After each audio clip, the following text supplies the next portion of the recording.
a few new faces. So I'm going to say just a couple of words about what we're doing at the Business Transportation and Housing Agency.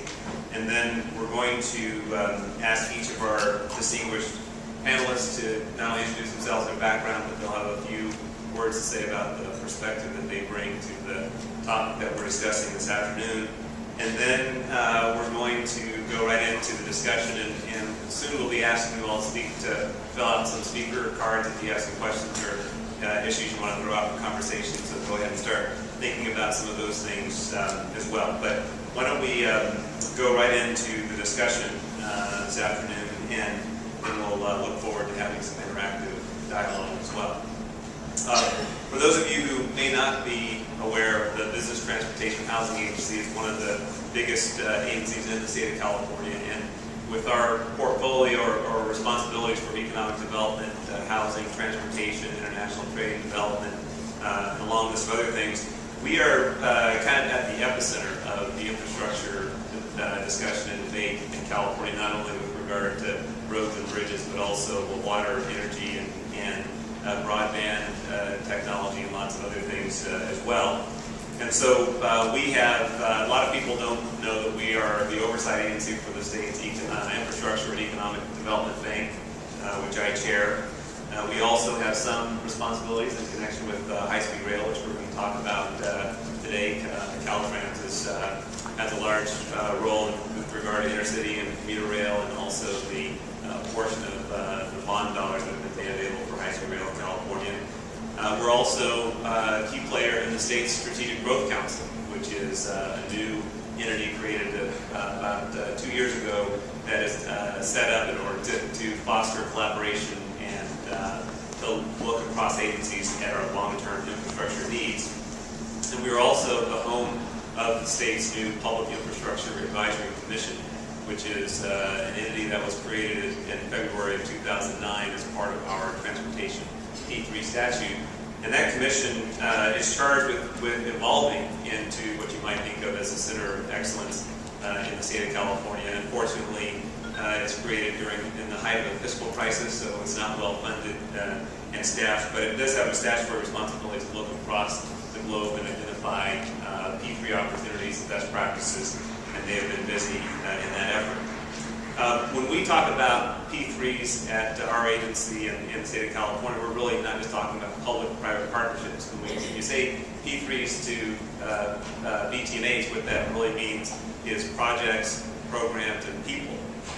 And so many of you who've been following our effort here in California know that we've been focused on closing our first P3 project, the Presidio Parkway, which we expect to close before year-end. And we are also looking at potential pipeline of other projects that may be discussed in our conversation this afternoon. But we're also looking more broadly at how to develop the broader program, and that's doing things like trying to figure out how in a state with 58 counties and self-help county movement, how do you deal with an environment where a lot of the infrastructure we're talking about is owned or operated or controlled by different government agencies, and how do you get them all working together to integrate strategies.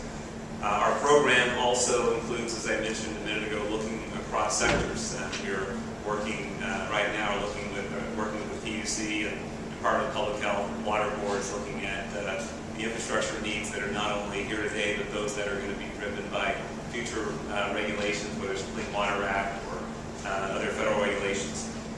And then we're also doing a number of programmatic things, like trying to develop and institute life cycle analysis policies, starting in Caltrans and then working through some of our other agencies as well, to try to better identify the full life cycle costs associated with the infrastructure that we're dealing with. And that's important because if you know very much about P3s, you know that doing a P3, you're typically talking about life cycle delivery, and that is dealing with not only the construction, but also the long-term operations and maintenance and financing of the facility.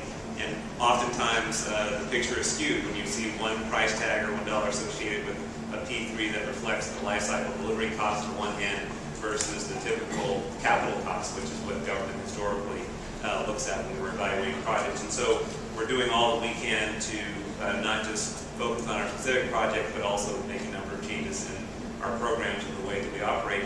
And then lastly, with regard to people, it's hard to open a study or report on P3s, whether it's written about the United States or elsewhere, without seeing a conversation about the lack of capacity on the side of the government. The public agencies need to do more to better understand P3s and project finance and all of the range of opportunities. And so we are working with some of you I see in the room on a concept, or developing a concept called an Infrastructure Finance Academy, which is starting first within our transportation department, but we're working across agencies. We're developing the concept that we hope will be applied across agencies and at different levels of government. It's designed to train people within our various government agencies to learn more about the key concepts, net present value, life cycle delivery, those kind of things associated with P3s. And I say that because we've been at this for about 18 months or so in implementation. Of course, we've been pushing this policy for a number of years, but about 18 months of implementation.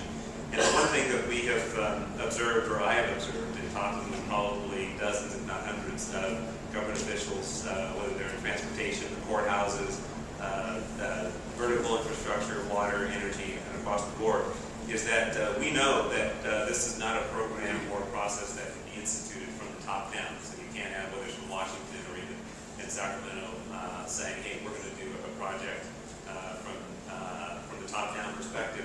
But it's also something that can't happen from the outside in. Which means we've had countless infrastructure investors, accounting firms, construction firms, others coming in and saying, hey, we need to get P3s going in California and across the country. And they're very impatient. Everybody's very excited about when are we going to see a pipeline emerging and how long is that going to take.